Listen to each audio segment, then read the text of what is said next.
Group of સ્કૂલમાં આપનું હાર્દિક સ્વાગત છે।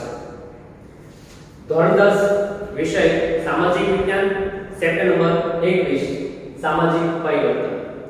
આપણે જે મુદ્દા જોતા હતા એમાં હવે પછીનો જે જોવાનો છે તે ભ્રષ્ટાચારને ડામવાના ઉપાયો। ભ્રષ્ટાચાર જે સામાજિક અસામાજિક પ્રવૃત્તિ છે તેમાં કેટલીક અસામાજિક પ્રવૃત્તિમાં ભ્રષ્ટાચાર છે તે આજે ખૂબ જ વધી ગયો છે, વ્યાપક રીતે છે તે જોવા મળે છે। પણ ભ્રષ્ટાચારને દૂર કરવો હોય, ભ્રષ્ટાચારને ડામવો એટલે કે ભ્રષ્ટાચારને દૂર કરવો હોય તો સરકારે કેવા પ્રકારના ઉપાયો છે તે કરવા પડે। તો સૌથી પહેલા તો જે છે એ ભ્રષ્ટાચારને ડામવા માટે કેન્દ્ર સરકારે ઈસવીસન 1966 માં કેન્દ્રીય લાંચ રૂશ્વત વિરોધી બ્યુરોની સ્થાપના કરી। એક એવું અનાયત તંત્રની સ્થાપના કરી કે જેનું કામ છે કે જે ભ્રષ્ટ થઈ ગયેલા જે લોકો છે, ભ્રષ્ટાચાર કરી રહ્યા છે, તો આ ભ્રષ્ટાચારને ડામવા માટે એક બ્યુરોની સ્થાપના કરી જેનું નામ છે કેન્દ્રીય લાંચ રૂશ્વત બ્યુરો। ક્યારે સ્થાપવામાં આવ્યું? 1966 માં। આ નંબર એમ લાગ્યું કે જે કેન્દ્ર સરકારે જે આની સ્થાપના કરી તો ગુજરાત સરકારે પણ છે તેના પર કાર્ય કર્યું અને ગુજરાત સરકારે જે છે તેની સ્થાપના મુખ્ય કચેરી જે છે ગુજરાતની અંદર જે સ્થાપના જે કેન્દ્ર સરકારની સ્થાપના થઈ એમાં ગુજરાતમાં એક મુખ્ય કચેરી આવી છે। મુખ્ય કચેરી છે શાહીબાગ, અમદાવાદના શાહીબાગ વિસ્તારમાં લાંચ રૂશ્વત વિરોધી બ્યુરોની એક કચેરીની સ્થાપના થઈ। હવે આ કચેરીએ એક હેલ્પલાઇન નંબર બહાર પાડ્યો છે। આ નંબર ખાસ યાદ રાખો, ટોલ ફ્રી નંબર છે। હેલ્પલાઇન નંબર છે 18333444 એટલે કે 180023344444। આ નંબર ઉપર છે તે કોઈ પણ વ્યક્તિ જો ભ્રષ્ટાચાર કોઈ કરી રહ્યું છે, લાંચ લઈ રહ્યું છે તો આ નંબર પર કોલ કરી અને તેને જાણકારી આપી શકે છે અને એના આધારે તે તેને પકડી અને યોગ્ય સજા કરી શકે છે। તો નાગરિક તરીકે એક આપણી પણ ફરજ છે કે ભ્રષ્ટાચાર છે થતો હોય ત્યારે તેને રોકવો, તેને અટકાવવો જોઈએ। જો ભ્રષ્ટાચાર અટકાવવામાં ન આવે તો આપણા વિકાસ છે, રાષ્ટ્રનો વિકાસ કે કોઈ પણ રાજ્યનો વિકાસ છે એ યોગ્ય રીતે થતો હોય થતો નથી। ભ્રષ્ટાચાર વિરોધી છે ઉપાય કરવા માટે માત્ર છે લાંચ રૂશ્વત બ્યુરોની સ્થાપના નથી કરી, પણ એના માટે કેટલા કાયદા બનાવ્યા છે। તો ભ્રષ્ટાચાર વિરોધી અધિનિયમ બનાવવામાં આવ્યો છે 1988 ઘડે કાઢવામાં આવ્યો। તો આ 1988 કાયદો જે છે તે કાયદા હેઠળ તેના પર યોગ્ય રીતે સજા છે કરવામાં આવે છે કે જોગવાઈઓ આપવામાં આવેલી છે। ત્યારબાદ એક કાયદો આવ્યો માહિતી અધિકાર 2005, નાગરિકોને જે છે અધિકાર પત્ર છે, નાગરિકોનો અધિકાર પત્ર અને માહિતી અધિકાર 2005 શું છે? આપણે માહિતી મેળવવા માટે કોઈ પણ કશેની માહિતી એને કરેલા કામની માહિતી મેળવી શકીએ છીએ। હા, કેટલીક બાબતો એવી છે કે જેની અંદર આ અધિકારની છે તેને સામેલ કરવામાં નથી આવી। કઈ બાબતોને સામેલ કરવામાં નથી આવી? તો કે સંરક્ષણની બાબતો હોય કે જે દેશની સુરક્ષા જોખમાય એવી બાબતો હોય, ગોપનીય બાબતો હોય, બીજું કે એ માહિતી આપવાથી સમાજમાં અહિત થતો હોય તો એ માટે થઈને એ માહિતી આપી શકાતી નથી। એ કાયદાની અંદર એને આવરી લેવામાં આવેલી નથી, પરંતુ આ કાયદા હેઠળ છે એ માહિતી મેળવી શકાય છે કોઈ પણ કામની અને એમાં જો ભ્રષ્ટાચાર થયો હોય તો તેના પર પણ કાર્યવાહી થઈ શકે છે। કેન્દ્ર સરકારે છે બ્લેક મની એક્ટ 2005 કર્યો।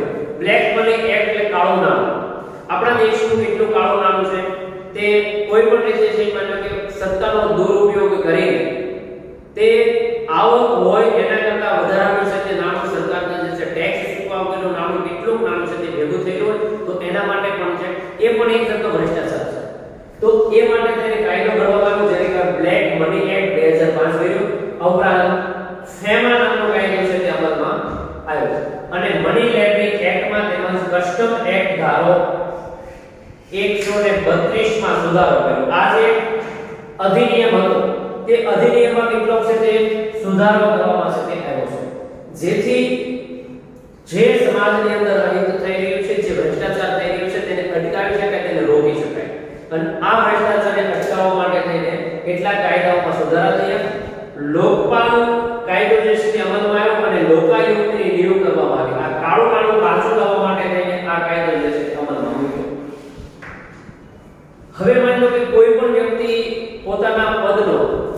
દુરુપયોગ કરે છે.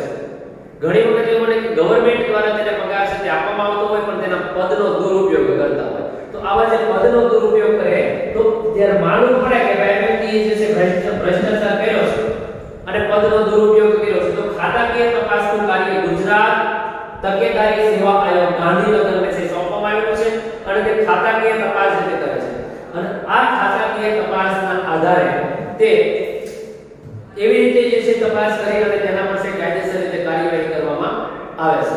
તો આ એક છે કાયદો અમલમાં આવ્યો છે. ત્યારબાદ જોઈએ તો માહિતી અધિકાર બાબતનો અધિનિયમ 2005 આરટીઓ. હવે અહીંયા મેં તમને કીધું કે માહિતીનો નાગરિક અધિકાર જે આપવામાં આવ્યો તો માહિતી અધિકાર જે આપવામાં આવ્યો 2005, તો એ અધિકાર કઈ રીતે છે, અધિકાર છે શું? આ ખાસ માત્ર આ 10મા ધોરણના પાઠ્યપુસ્તકની અંદર આપેલું છે, તો ભણવા કે પરીક્ષા માટે આ લેક્ચર છે તે નથી. આ લેક્ચરને ખાસ તમે છે તે જોજો, કારણ કે આ બધા જ નિયમો છે એ આપણને એની બેઝિક માહિતી આપણી પાસે હોવી જોઈએ અને તમે બધા જ વિદ્યાર્થીઓ ભવિષ્યના નાગરિક છો. જો આપણી પાસે બેઝિક માહિતી છે તો ભ્રષ્ટાચાર રોકવાની અંદર આપણે કંઈક ને કંઈક અંશે છે તે ફાળો આપી શકીશું અથવા તો ભ્રષ્ટાચાર જે થતો હશે ત્યાં તેને રોકી શકીશું. સરકારે જે કંઈ પ્રયત્ન કરેલા છે તે સરકારના આ પ્રયત્નને ડામવા માટે તેને કેટલાક ઉપાયો છે આપવામાં આવ્યા છે. એમાંનો જે એક ઉપાય છે માહિતી અધિકાર બાબતનો અધિનિયમ 2005. હવે આ અધિકાર કેવો છે? માહિતી અધિનિયમ 2005 આરટીઆઈ 2005 છે તે અમલમાં મૂક્યો. તેનાથી આપણે શું માહિતી મેળવી શકીએ છીએ, આપણને શું ઉપયોગમાં આવે છે અને સરકારે કે આ કાયદો શા માટે અમલમાં મૂકેલો છે? માહિતી મેળવવાનો અધિકાર કેન્દ્ર સરકારે છે ઘડ્યો અને આ અધિકાર છે ક્યારે ઘડવામાં આવ્યો કેન્દ્ર સરકાર દ્વારા? તો કે 15મી જૂન 2005 ના રોજ આ બહાર પાડવામાં આવ્યો અધિકાર. માહિતી અધિકાર છે 15મી જૂન 2005 ના રોજ બહાર પાડવામાં આવ્યો.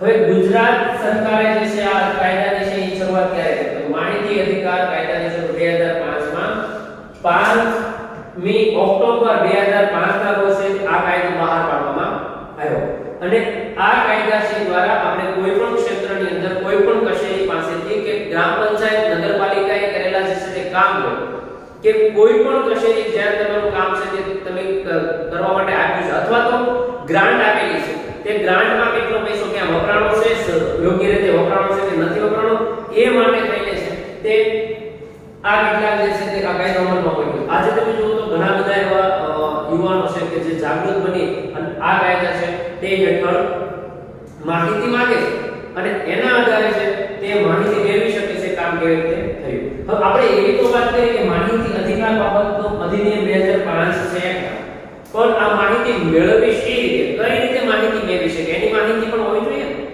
તો ચાલો એ માહિતી આપી દઉં કે માહિતી મેળવવી શી રીતે, કઈ રીતે માહિતી આપણે મેળવીશું. તો માહિતી મેળવવા માટે અરજદારે પહેલા તો નેટ નમૂનામાં નિર્ધારિત ફીની રકમ છે એ ભરી એક સ્વલિખિત અરજી અથવા તો ટાઈપ કરેલી અરજી, સ્વલિખિત એટલે હસ્તલિખિત અરજી, હાથે લખેલી જે અરજી છે તે હોય, સાદા કાગળની અંદર લખે તો પણ ચાલે છે અને જો ટાઈપ કરેલી અરજી હોય તો પણ ચાલે. આ ટાઈપ કરેલી અરજી છે તે અરજીમાં રોકડા 20 રૂપિયા અથવા તો પોસ્ટલ આના જે છે અથવા તો પોસ્ટલ ઓર્ડર અથવા તો પે ઓર્ડર કે નોન જ્યુડિશિયલ સ્ટેમ્પ એટલે કે આપણો જે સ્ટેમ્પ આવે છે સ્ટેમ્પ, તો 20 રૂપિયાની ફી હોય છે પહેલા. તો આ 20 રૂપિયાની ફી છે તે ભરવાની હોય છે. માહિતી અધિકાર એ અરજી ક્રમાંક, માહિતી માટે કે અરજી કરવામાં આવે અને અરજી જે તે અધિકારીને આપવામાં આવે. આ અરજી આપ્યા બાદ માહિતી જે છે તે અધિકારી છે તે અધિકારીની કામગીરી શું હોય? તો કે માહિતી અધિકાર છે એ અધિકારીની કામગીરી હોય છે કે એને પહેલા તો જે છે અરજી ક્રમાંક આપવાનો હોય છે, એક આઈડી નંબર છે જનરેટ કરવાનો હોય. હવે એ આઈડી નંબર જનરેટ કરીને અરજદારને એક નકલ આપશે. આઈડી નંબર જનરેટ કરીને એક નકલ છે અરજદારને જેને અરજી કરી છે એ વ્યક્તિને આપવામાં આવે છે. માનો કે એ નામના વ્યક્તિએ અરજી કરી છે અને બી છે તે અધિકારી છે, તો એ વ્યક્તિ જે છે તે બી વ્યક્તિને અરજી આપશે કોઈ પણ માહિતી મેળવવા માટે. જ્યારે આ બી અધિકારી છે તેના પર જે છે આઈડી નંબર જનરેટ કરશે અને આઈડી નંબર જનરેટ કરીને તે એને આપશે, એટલે કે એ માહિતી લેવા આવનાર વ્યક્તિને છે તે એક નમૂનો છે તેની નકલ આપશે. તો આવી રીતે છે તે માહિતી છે તે આપણે મેળવીશું. બીજું કે અરજી સ્વીકારે, જો ઘણી વખત એ બધી વસ્તુ થાય કે અરજી સ્વીકારવામાં આવે તો કેટલા દિવસની અંદર છે તે અરજીનો નિકાલ કરી દેવો, તો અરજી સ્વીકાર્યાના 30 દિવસમાં તેનો નિકાલ થઈ જતો, 30 દિવસમાં તેને માહિતી મળી જાય અને અરજદાર જે માહિતી અધિકારી છે તેની ફરજમાં આવે છે જે તે ડિપાર્ટમેન્ટના કે તેને 30 દિવસમાં તેનો અરજીની નિકાલ છે તે કરી દેવામાં આવે. હવે માની લો કે અપીલની જોગવાઈ કેટલી છે તો કે 30 દિવસ, તો 30 દિવસમાં જો એ પહેલા તો નિકાલ ન થયો તો એ અપીલ કરી શકે છે, ફરીથી એ અપીલ કરી શકે છે, તો કે 30 દિવસમાં નિકાલ ન થાય તો પહેલી અપીલ કરી શકે, પ્રથમ અપીલ. હવે પ્રથમ અપીલ કરે છે, પ્રથમ અપીલની અંદર એને જવાબ નથી મળતો તો એ 90 દિવસની અંદર બીજી અપીલ કરી શકે છે અને એ સીધી જ અપીલ રાજ્યના મુખ્ય માહિતી અધિકારીને કરી શકે છે. અને આ જે અપીલ કર્યા પછી પણ જો એનો નિકાલ નથી થતો, તેનો જવાબ નથી આપતો, યોગ્ય રીઝન નથી આપતો, માહિતી ન આપવા માટે યોગ્ય રીઝન આપે, તો જો યોગ્ય રીઝન નથી તો દંડની પણ જોગવાઈ છે કે જે તે અધિકારી પાસેથી માહિતી માંગી હોય તો તેના માટે દંડની જોગવાઈ છે. કેવી દંડની જોગવાઈ છે તો કે માહિતી આપવાનો ઇનકાર કરે, છુપાવે, ખોટી આપે તો એના પર છે તે દંડની જોગવાઈ છે. માહિતી કદાચ ઘણી વખત એવું બને કે માહિતી છુપાવે, ઘણી બધી માહિતી જે છે તે માહિતી ન આપે, જાણી બૂજીને જે છે તે અધૂરી કે ખોટી માહિતી આપે, ગેરમાર્ગે છે તે દોરવામાં આવે. હવે આવી બધી માહિતીમાં ગેરમાર્ગે દોરે ત્યાર પછી છે તે માહિતીનો જે માહિતી છે તે હોય એનો નાશ કરી દેવાનો આવે. ઘણી વખત ભ્રષ્ટાચાર કર્યો હોય અને માહિતી એને ન આપી હોય તો માહિતીનો નાશ કરી દેવામાં આવે. તો આવા કિસ્સામાં વિલંબ બદલ તેને જે છે તે દિવસ દીઠ છે કેટલી એના પર જે છે દંડની કાર્યવાહી છે તે છે. એટલા તો જેટલા દિવસ છે તેને માહિતી આપવામાં લેટ કર્યું છે તે મુજબ છે તેને છે તે નિયત રકમ છે તે ચૂકવવી પડે છે, દંડની રકમ હોય છે. જો તે વ્યક્તિ દોષિત માહિતી અધિકારી જે છે, જે કોઈ અધિકારી માહિતી અધિકારી છે દોષિત ઠરે છે તો એના પર છે તે દંડની રકમ અથવા તો એને દંડ કોઈ પણ રીતે થઈ શકે છે. આ એક માહિતી દંડની જોગવાઈ છે તે આપવામાં આવેલી છે. કેટલીક બાબત જે છે અહીંયા તો એક હેલ્પલાઇન નંબર આપવામાં આવ્યો છે કે તમારે કોઈ પણ માહિતી મેળવવી છે અથવા તો એના પર તમારે કોઈ નથી મળતી માહિતી તો તમે આમાં હેલ્પલાઇન નંબર છે 9924009924085000 તો આના ઉપર માહિતી મેળવી શકે છે. અને આ હેલ્પલાઇન નંબર છે કે માની લો કે કોઈ પણ માહિતી નથી આપી અથવા કોઈ પણ પ્રોબ્લેમ છે તો હેલ્પલાઇન નંબરની આધારે છે તે આપણે માહિતી છે તે મળી રહે છે. પણ આ ફોન ચાલુ કરે હોય તો કે જાહેર રજાઓના દિવસ સિવાય કામકાજના દિવસમાં આનો ઉપયોગ છે તે આપણે કરી શકીએ છીએ. ત્યારબાદ જે છે એ વધુ જે છે એની અંદર છે એ ધારા અન્વયે છે તે નાગરિક અધિકાર પત્ર છે તે ઘોષિત કરો. અરજીની સ્થિતિ જાણવા માટે તે આપણે જે છે કેટલીક બાબતો છે તે આપવામાં આવેલી છે. હવે ગુજરાત સરકારે કોમન સર્વિસ પોર્ટ સેવા શરૂ કરી. આ કોમન સર્વિસ પોર્ટ સેવા શું છે તો ઓનલાઈન સેવા છે કે દરેક વ્યક્તિ આના પર ઓનલાઈન રીતે માહિતી છે તે મેળવી શકે છે. 28 જેટલી સેવાઓ છે, 28 જેટલી સેવાઓ છે કે જે ઓનલાઈન અરજી કરવી, અરજીની સ્થિતિ જાણવી, ત્યારબાદ 24/7 એટલે કે ઓનલાઈન હોય એટલે 24 કલાક 7 દિવસ છે તે આપણે અરજીની સ્થિતિ જાણી શકીએ છીએ. અને આ રીતે છે તે સેવાઓ કરી અને ભ્રષ્ટાચારને જાકારો આપવા આ જે આખી વ્યવસ્થા બનાવી છે એક ક્રાંતિકારી પગલું છે. સરકારને એક જ વસ્તુ છે આમાં કે કોઈ પણ રીતનો ભ્રષ્ટાચાર છે તે રોકો, ભ્રષ્ટાચાર ન થાય અને યોગ્ય વ્યક્તિને યોગ્ય વળતર છે તે મળે.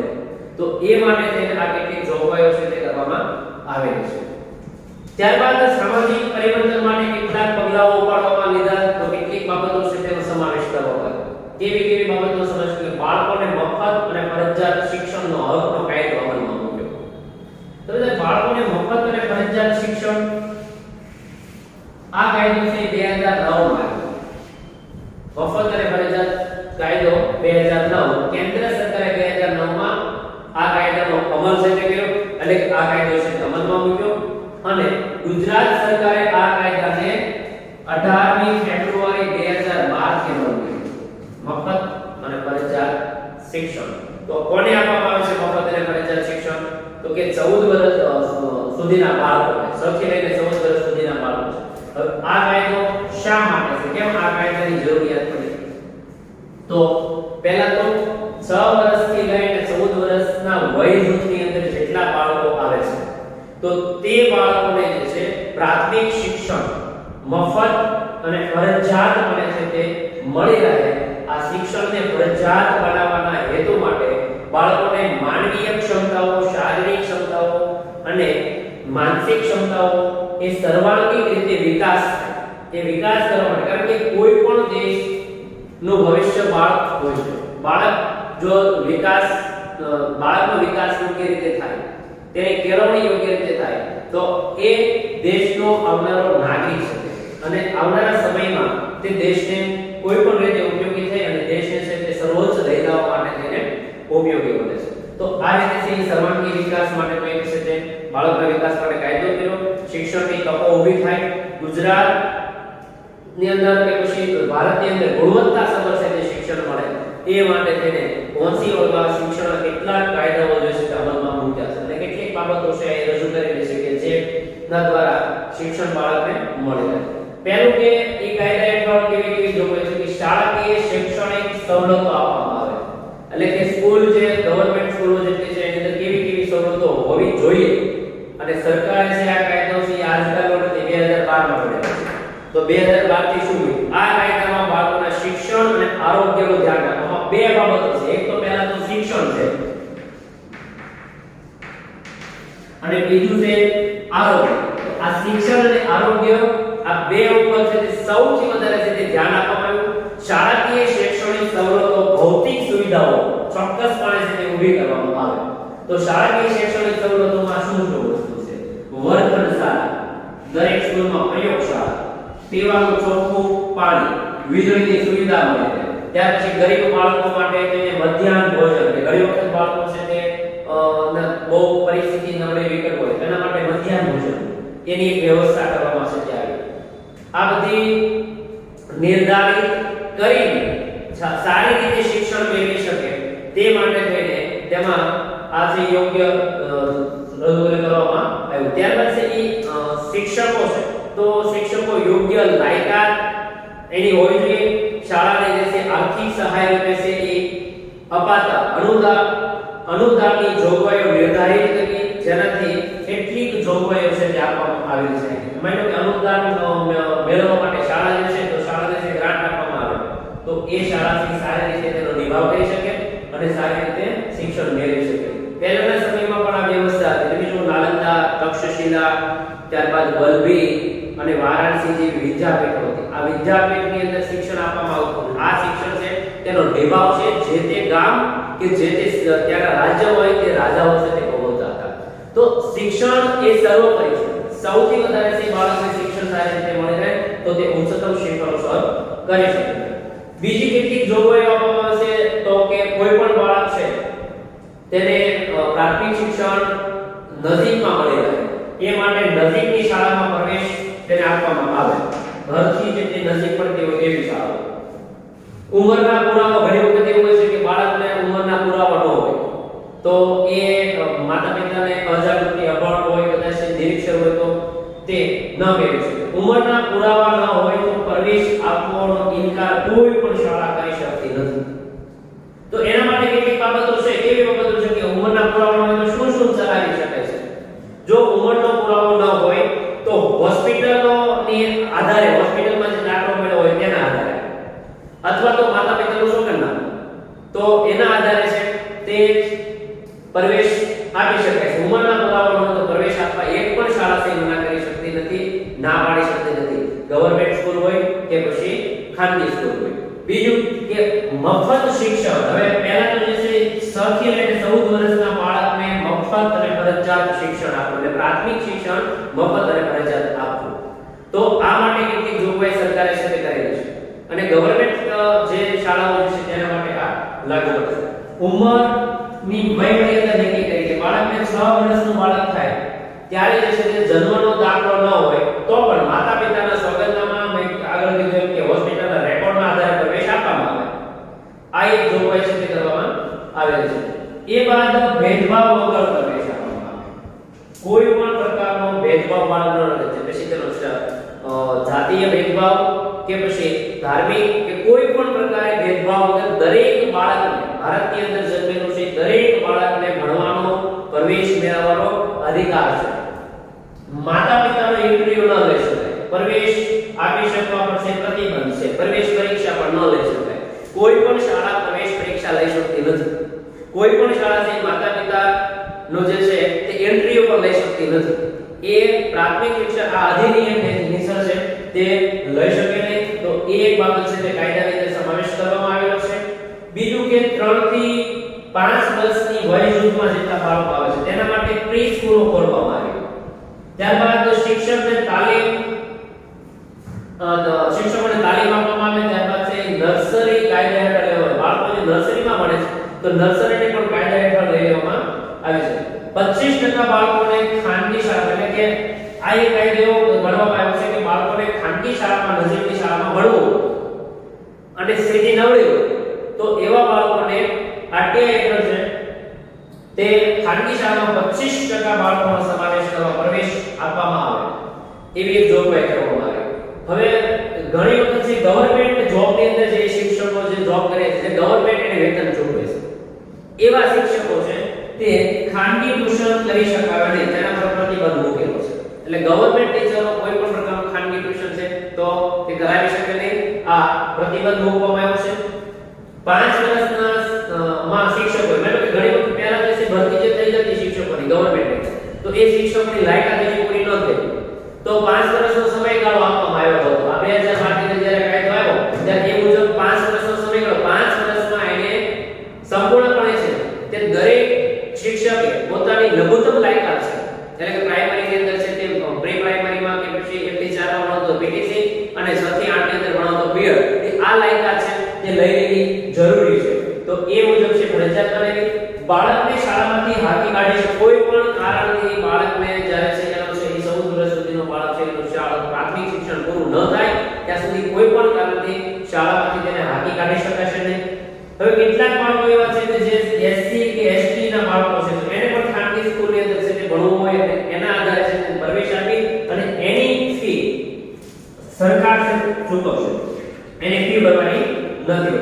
કાયદાના પાલન અર્થે અલાયદું તંત્ર છે અધિનિયમના ભંગ બદલ છે સંચાલક કે દંડ કે માન્યતા રદ કરી શકે. ઘણી વખત કાયદો આ ઘણા છે આ કાયદાનું યોગ્ય રીતે પાલન ન થતું હોય અને જો પાલન ન કરી શકે કે કરાવી શકે તો આ ભંગ બદલ છે અધિનિયમ બનાવવામાં આવે છે, શાળાના સંચાલકને છે દંડ કરવામાં આવે છે અથવા તો એની શાળાની માન્યતા છે તે રદ કરવા સુધીના પગલાં છે તે ભરવામાં આવે છે. તો આટલી બાબતો છે એ આ લેક્ચરની અંદર છે આપવામાં આવેલી છે. આ બધા નિયમો છે આપણે ભ્રષ્ટાચારને ડામવા માટેનો હોય છે. ત્યારબાદ છે માહિતી અધિકારનો અધિનિયમ અને માહિતી મેળવવી શી રીતે તે, અપીલની જોગવાઈ છે, દરની જોગવાઈ, બાળકોને મફત અને ફરજિયાત શિક્ષણ કાયદો શા માટે, તો કે આ બાબતો છે તે કાયદો રહેલો છે. આપણે જોયા અલગ અલગ જે કાયદા. તો ત્યારબાદ જોઈએ રાષ્ટ્રીય અન્ન સલામતી કાયદો 2013, એટલે અન્ન સુરક્ષા માટે થઈને કાયદો બનાવવામાં આવ્યો 2013 માં. હવે અન્ન સલામતી કાયદાની જરૂરિયાત કેમ પડી? આ કાયદો શા માટે પડ્યો? અન્ન સુરક્ષા એટલે તો કે દરેક વ્યક્તિને બધા જ સમયે, એટલે કે સક્રિય સ્વસ્થ જીવનશૈલી પૂરતા પોષણ મેળવવાનો છે તે અધિકાર છે અને પોષણ મેળવવામાં છે સહાયતા મેળવે છે.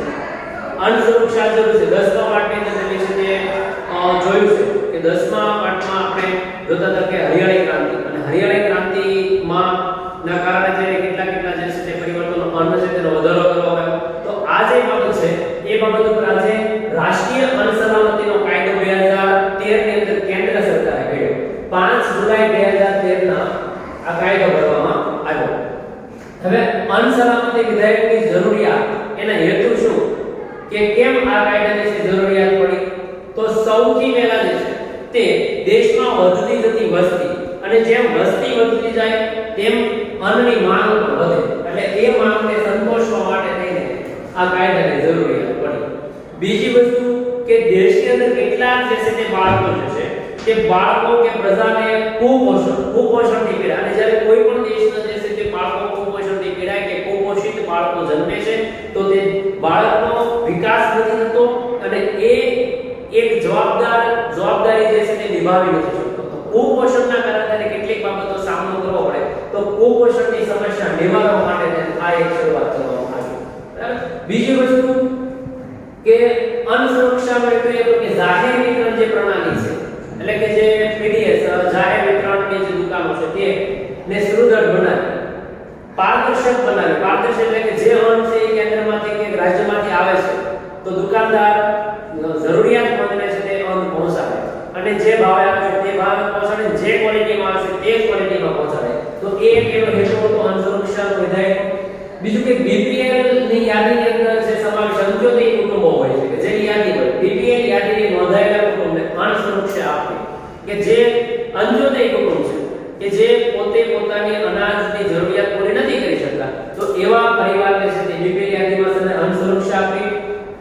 કેટલીક સ્ત્રીઓ જે છે ગર્ભવતી સ્ત્રીઓ હોય છે કે સ્તનપાન કરાવતી માતાને પોષણક્ષમ અનાજ છે એની જરૂરિયાત હોય છે, કારણ કે ગર્ભવતી સ્ત્રીઓ અને પોષણક્ષમ જે સ્તનપાન કરાવતી માતાઓ છે એને પોષણ આપવું જરૂરી છે. તો એ પોષણ માટે થઈને આ કાયદાનો હેતુ છે તે જરૂરી છે. તો આટલી બાબતો છે તેનો સમાવેશ છે કરવામાં આવે છે. બાકીની બધી વસ્તુઓ છે તે જોઈએ તો કેટલીક આ કાયદા હેઠળ ધારાકીય જોગવાઈ કરી છે, એટલે કાયદો બનાવવામાં આવ્યો છે. કેવી જોગવાઈ કરવામાં આવી છે? ધારાકીય જોગવાઈની અંદર પહેલા તો માં અન્નપૂર્ણા યોજના અમલમાં મૂકી. હવે માં અન્નપૂર્ણા યોજના છે અમલમાં આવી. એ યોજના મુજબ શું કાર્ય કરે છે? માં અન્નપૂર્ણા યોજના અંત્યોદય કુટુંબ જેનો બીપીએલ યાદીમાં સમાવેશ છે, અંત્યોદય કુટુંબ છે, ગરીબ કુટુંબ છે, તેને પ્રતિ માસ 35 કિલો અનાજ આપવું. એક પરિવાર દીઠ 35 કિલો અનાજ છે તેને પૂરું પાડવું, જેથી તેની જરૂરિયાત પૂરી કરી શકે. હવે એમાં કેટલાક નોર્મલ ભાવ રાખેલા છે. 2 રૂપિયા ઘઉં આપવામાં આવે, પ્રતિ કિલો 2 રૂપિયા ઘઉં આપવામાં આવે, પ્રતિ કિલો 3 રૂપિયા ચોખા આપવામાં આવે છે અને પ્રતિ કિલો 1 રૂપિયા મોટું ધાન એટલે કે જાડું ધાન છે તે આપવામાં આવે છે. આ વાત છે કેટલીક જોગવાઈ ગર્ભવતી સ્ત્રીઓ માટે કરી છે. ગર્ભવતી સ્ત્રીએ પ્રસૂતિ સહાય એને 6000 રૂપિયા આપવામાં આવે, જેથી કરીને તેને જે પોષણ માટે તેની જે જરૂરિયાત હોય, વધારાની જે જરૂરિયાત હોય તો એ પોષણ મેળવી શકે. માટે એને ગર્ભવતી સ્ત્રીઓને 6000 ની સહાય કેન્દ્ર સરકાર દ્વારા છે તે આપવામાં આવે છે. આ એક યોજના છે. બીજું, અંત્યોદય અને બીપીએલ યાદીમાં જે પરિવારો છે તેને દર માસે ખાંડ, આયોડિન મીઠું, કેરોસીન અને વર્ષમાં 2 વખત ખાદ્ય તેલનું વિતરણ કરવામાં આવે છે. જ્યારે તહેવારનો સમય હોય એ સમયે ખાદ્ય તેલ પણ તેને આપવામાં આવે છે. આ ઉપરાંત કેટલાક જે કુટુંબો જે છે તે કુટુંબની માહિતી, આવા જે કુટુંબો છે જે